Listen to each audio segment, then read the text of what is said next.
You're listening to the Cyberwire Network, powered by N2K.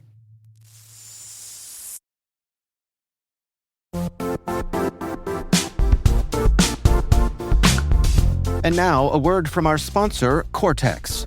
Security teams face a barrage of more security tools create more complexity, more devices need protection, more specialized focus areas create more silos. The security landscape is changing fast. How can security operations transform to meet current threats?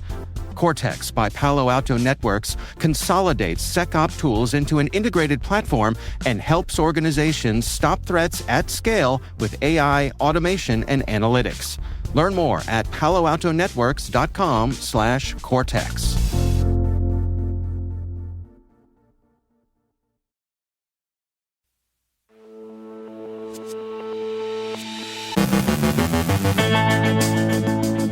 Interpol arrests 8 in an international cybercrime crackdown. A MedusaLocker variant targets financial organizations. Cloudflare mitigates a record DDoS attempt. Insights from the Counter Ransomware Initiative Summit. Fin7 uses deepnudes as a lure for malware. Researchers discover critical vulnerabilities in DrayTek routers. CISA issues urgent alerts for products from Synacor and Ivanti. A former election official gets 9 years in prison for a voting system data breach. Microsoft and the DOJ seize domains used by Russia's ColdRiver hacking group.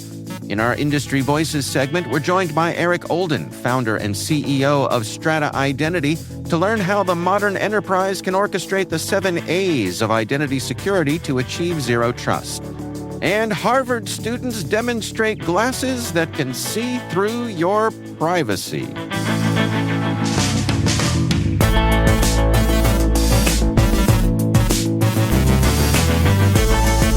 It's Friday, October 4th, 2024. I'm Dave Bittner, and this is your Cyberwire Intel Briefing.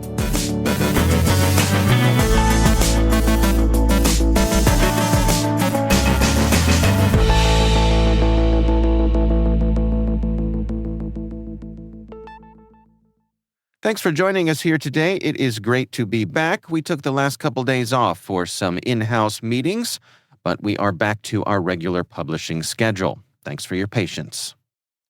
Interpol announced the arrest of 8 suspected cyber criminals as part of an international operation targeting cybercrime.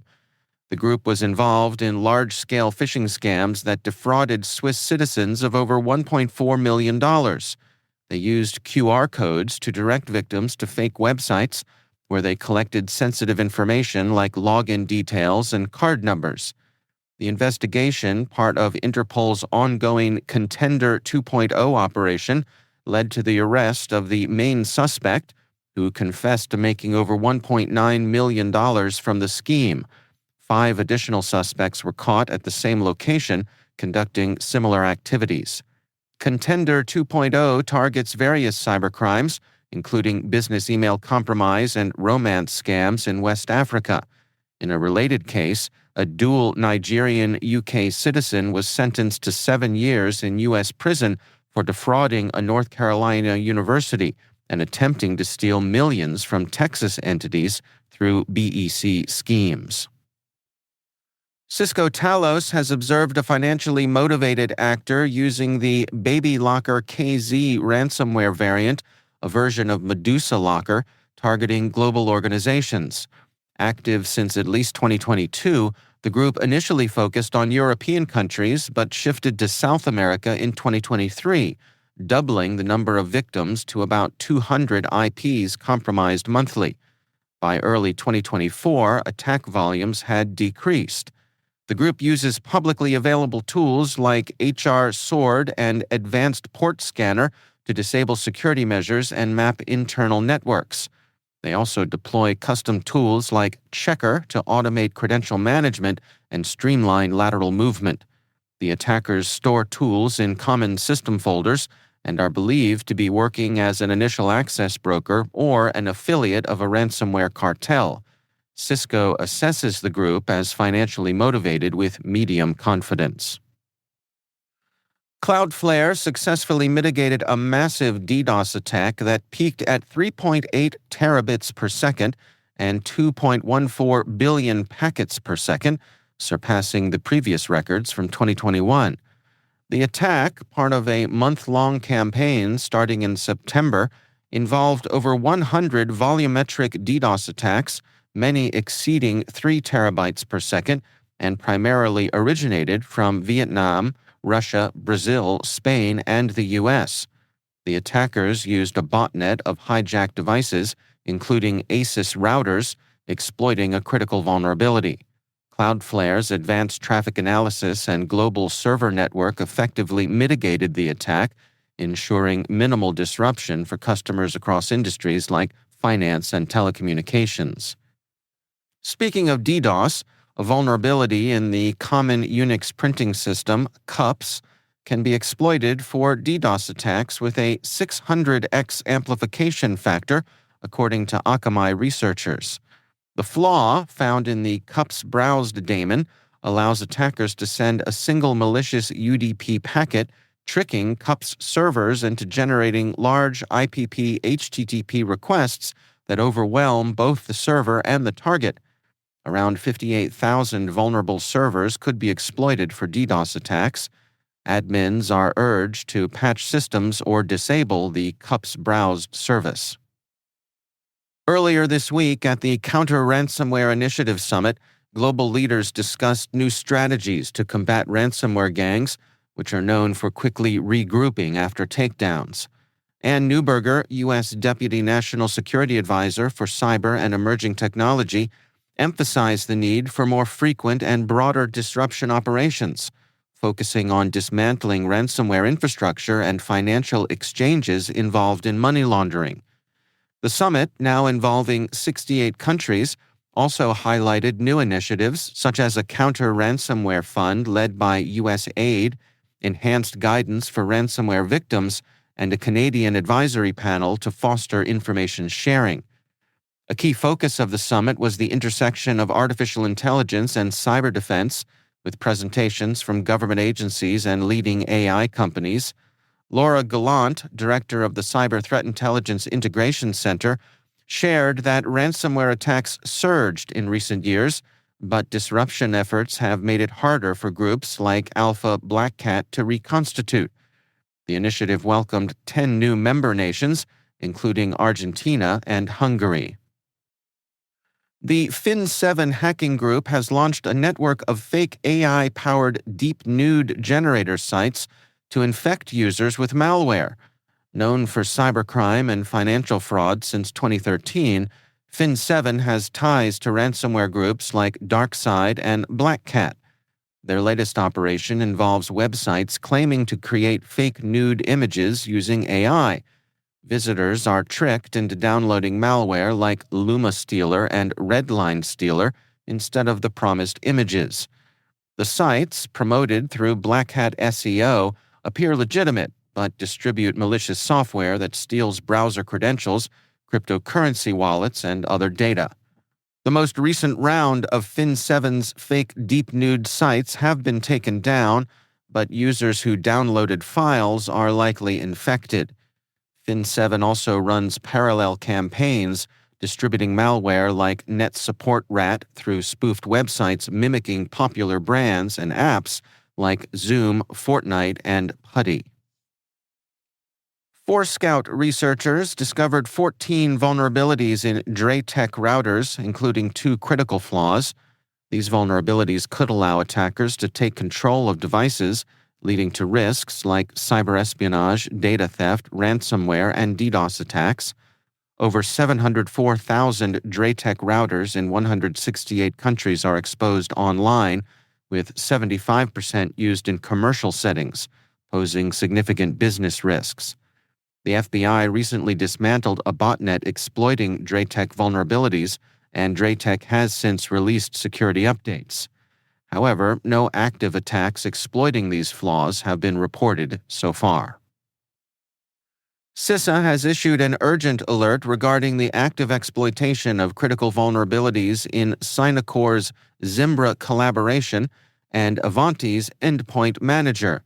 The Zimbra flaw allows unauthenticated remote command execution, while the Ivanti vulnerability enables SQL injection, allowing attackers to execute arbitrary code on the core server. Although no ransomware attacks have been linked to these flaws yet, the risk is significant. CISA advises organizations to apply recommended mitigations immediately. Tina Peters, former Mesa County, Colorado clerk, was sentenced to 9 years in prison for her role in a significant data breach of voting system information after the 2020 election. Peters was convicted on 7 felony counts related to the breach, which was fueled by false claims of election fraud. The stolen data, later posted online, revealed no evidence of fraud or vote tampering. At her sentencing, Judge Matthew Barrett condemned Peters for her actions and lack of remorse, calling her a charlatan.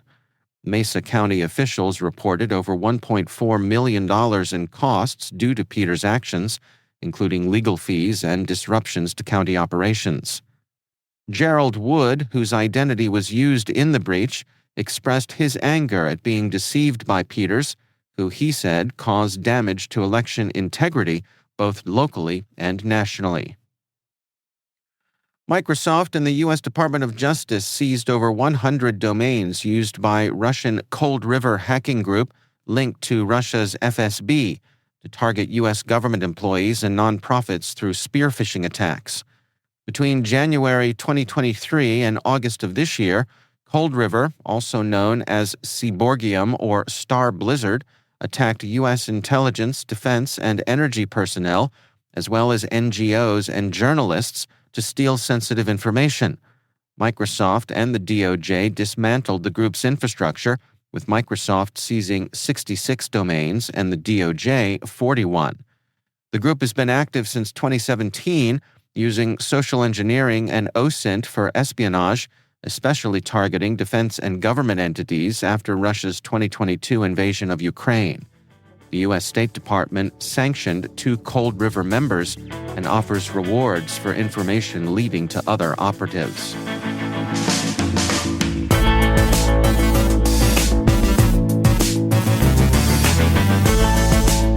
Coming up after the break, my conversation with Eric Olden, founder and CEO of Strata Identity.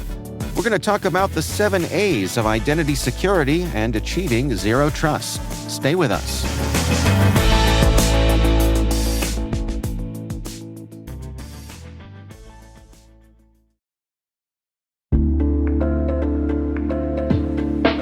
And now, a word from our sponsor, Maltigo.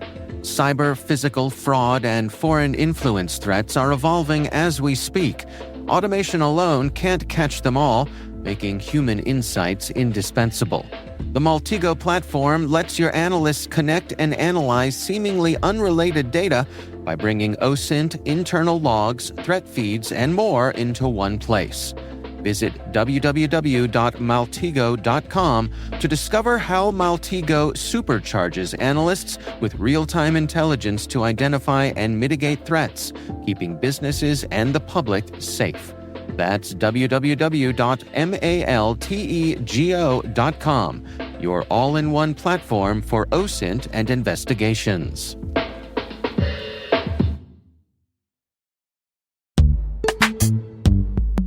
Identity architects and engineers, modernize your identity systems with Strata. Integrate legacy apps with any IDP, ensure seamless identity failover, and apply MFA without touching app code. Strata offers robust, efficient identity management, reducing tech debt and enhancing security. Gain peace of mind and operational efficiency with Strata's comprehensive solutions. Visit strata.io/cyberwire, share your biggest identity challenge, and enjoy free AirPods Pro. Optimize your identity solutions today. Visit strata.io/cyberwire. And our thanks to Strata for being a longtime friend and supporter of this podcast.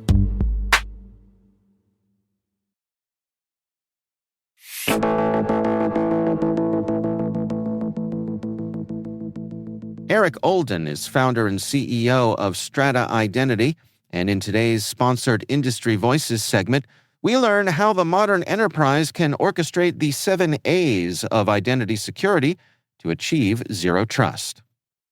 It's been a long journey on zero trust. It started out early on, a lot of good work coming out of Google's initial Beyond Corp idea, and they led by example. And a lot of people said, hey, if it's good enough for Google, we'll try it here as well. And then the hype took over, and people were really using the term zero trust in a lot of different ways. And I think that's settled down over the last, I would say, 2 years, so that now we're in a more consistent use of the notion, and the term zero trust seems to be a bit more consistent when I talk to leaders in different organizations. In terms of the actual implementation, I think, what we're seeing anyways, especially in this multi-cloud world, is that now you can just expect to be able to access an application, and you don't think about whether it's behind the firewall. You don't think about connecting to a VPN in order to get to, work applications. They're available over your phone. They're available, over your laptop, or working from, the office campus.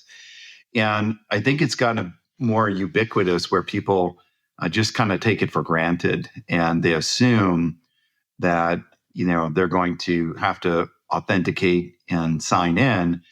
And most lay people, as I'm seeing it, they're pretty unaware about what's actually going on under the covers.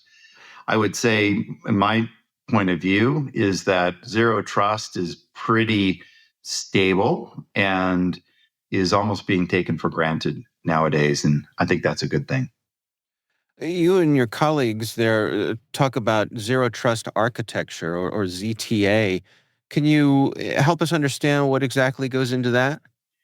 Sure. Well, when you think about just the term zero trust, I'll start with that, because often that is confusing. It's like, well, how are you relying on zero trust?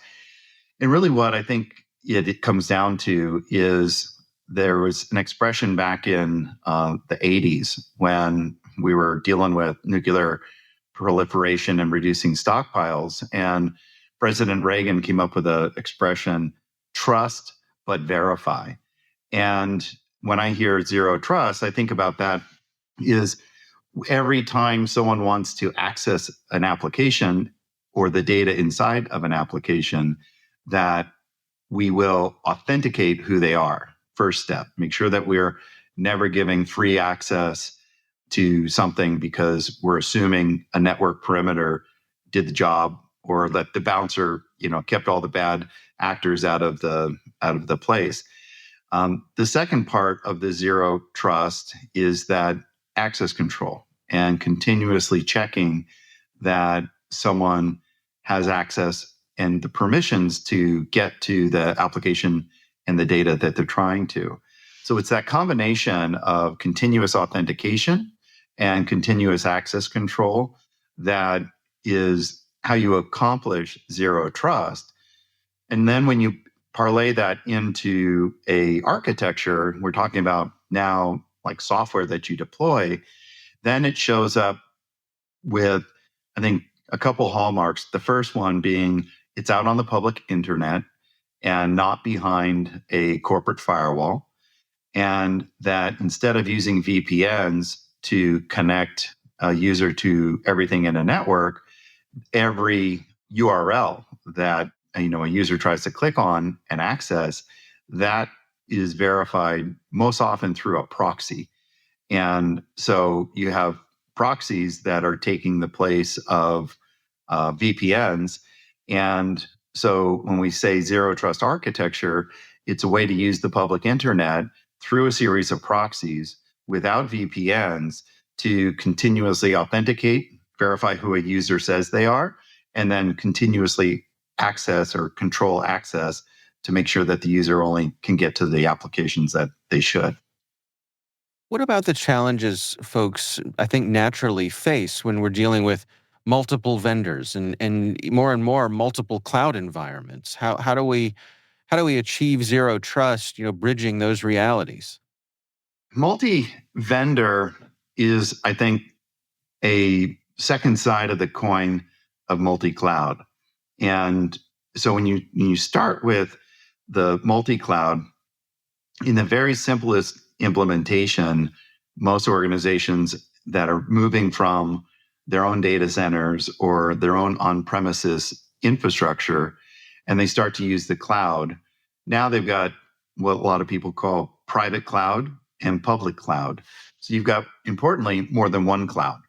And what we're seeing is that now when you look at how many organizations are moving to the public cloud, they're usually going to 2 or 3 different cloud platforms. And by that, I'm talking about things like Azure, Microsoft Azure, and Amazon's AWS and Google's cloud platform. So, there's a lot of things that go with that, because now when you think about the identity standpoint and the security of that, you now have 4 or 5 things that you need to manage. And they're generally are not very well integrated, because their different vendors offer different technologies. So what that's created is this really interesting, highly distributed, meaning everything runs in all sorts of different places, unlike the old days when it was all in one data center.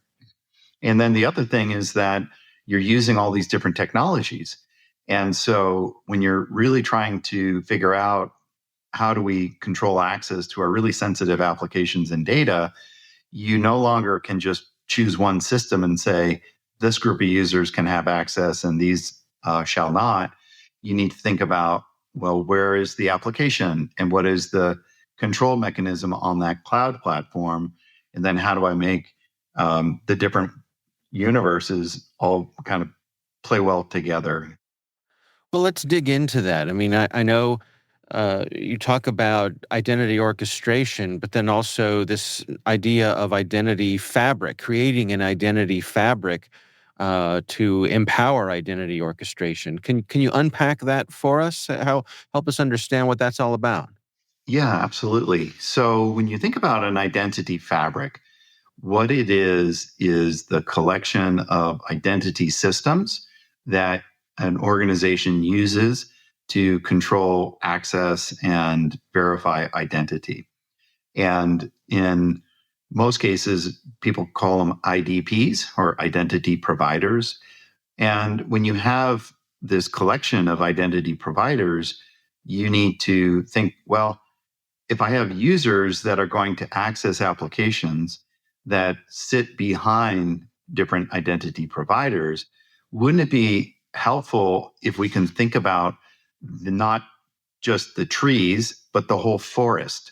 And that's really, metaphorically what an identity fabric is. It's like the forest of all of your identity provider trees.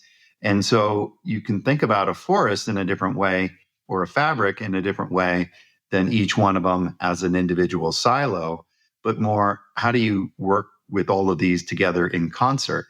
And the way that you link them together is through an abstraction layer. Or, if you think about, how VMware did this back in the early days of virtualization, they turned hardware into virtual servers and were able to move and mix and match different workloads on the virtualization layer because it was abstracting the underlying hardware.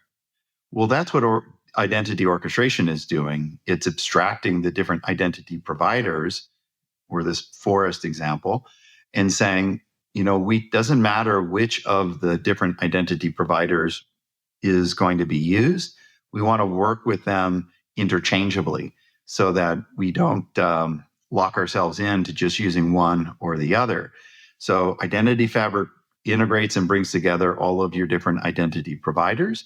And then orchestration is the way that you link them together at runtime. You all have a clever system here to help folks who remember what some of the critical things are when it comes to identity security. You all call it the 7 A's: authentication, access control, authorization, attributes, administration, audit, and availability.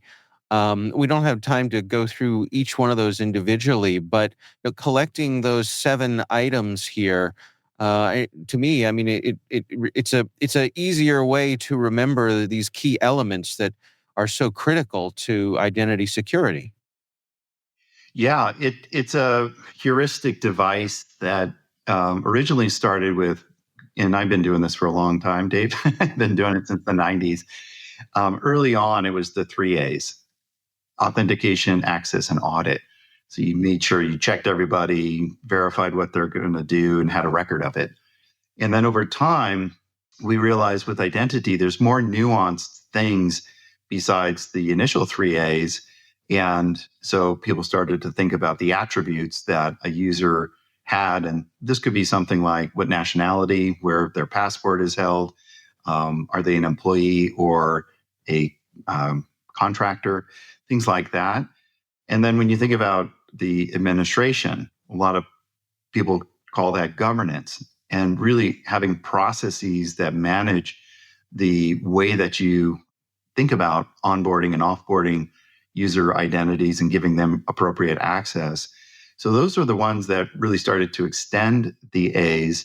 And then the most recent one is the availability. And I think what we've seen is that in the world of identity, we've long known that if your sign-on system goes down, you have an outage, then all of your applications are unavailable. And that's led to a lot of painful outages where organizations are trying to maintain uptime and availability, but an identity provider has a bad day. And everyone does. All identity providers, even the biggest of the big, they have outages. And I guess, a question less of will it happen, but more a matter of when it does happen, are you ready for it? And now with thinking about identity and saying, how do we make sure that this does not become a single point of failure, and make sure that we've got an alternate identity provider in the event that the first one goes down? So that's, I think, kind of the latest of the additions in the A's, is availability. And I think a lot of us had a wake-up call earlier this summer when that big outage happened, and everyone's looking at the blue screen of death and thinking, how did this happen? The next thought is, how do I make sure this doesn't happen to me? And that's really raised the concern around making sure that not just an identity, but especially an identity, how do you avoid single points of failure? And that's the latest of the 7 A's. That's Eric Olden, founder and CEO of Strata Identity. You can check out Strata's blog on understanding the 7 A's of IAM and their book, Identity Orchestration for Dummies. We'll have links in our show notes.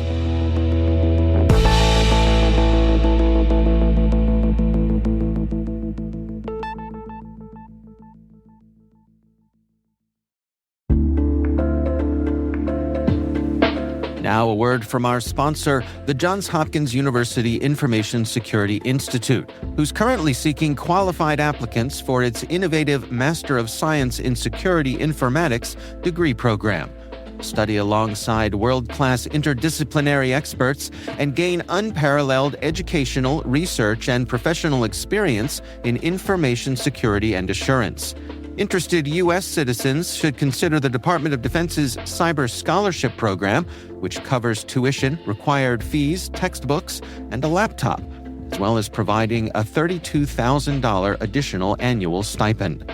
Apply for the spring 2025 semester by November 15th and apply for this scholarship by February 1st. Learn more about both at cs.jhu.edu/MSSI.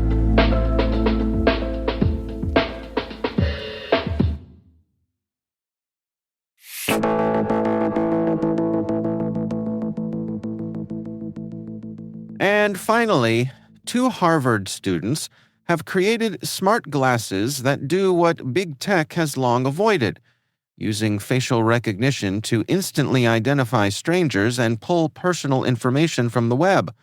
Their project, called iX-Ray, uses Meta's Ray-Ban smart glasses, which look like ordinary eyewear. In a demo, the glasses linked to a facial recognition site finding details like home addresses and phone numbers within minutes. Though the duo claims their aim is to raise awareness of privacy risks, the project highlights the thin line between anonymity and instant doxing. The Glass's startled test subjects, with one person saying, "How do you know my mom's phone number?" While their code won't be released, the project shows how easily existing technology can be weaponized for stalking or pranks. I understand and respect the privacy concerns of this sort of technology, but at the same time, wouldn't this be a wonderful way to avoid those awkward moments at parties and social events where you cross paths with someone who looks familiar, but you just can't place their name?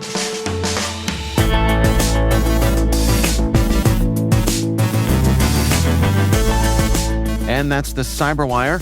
For links to all of today's stories, check out our daily briefing at thecyberwire.com. Be sure to check out this weekend's Research Saturday and my conversation with Joshua Miller from Proofpoint. We're discussing their research, Best Laid Plans. TA453 targets religious figure with fake podcast invite delivering new blacksmith malware toolset. That's Research Saturday. Check it out. We'd love to know what you think of this podcast. Your feedback ensures we deliver the insights that keep you a step ahead in the rapidly changing world of cybersecurity. If you like our show, please share a rating and review in your favorite podcast app. Please also fill out the survey in the show notes or send an email to cyberwire@n2k.com. We're privileged that N2K Cyberwire is part of the daily routine of the most influential leaders and operators in the public and private sector, from the Fortune 500 to many of the world's preeminent intelligence and law enforcement agencies. N2K makes it easy for companies to optimize your biggest investment, your people.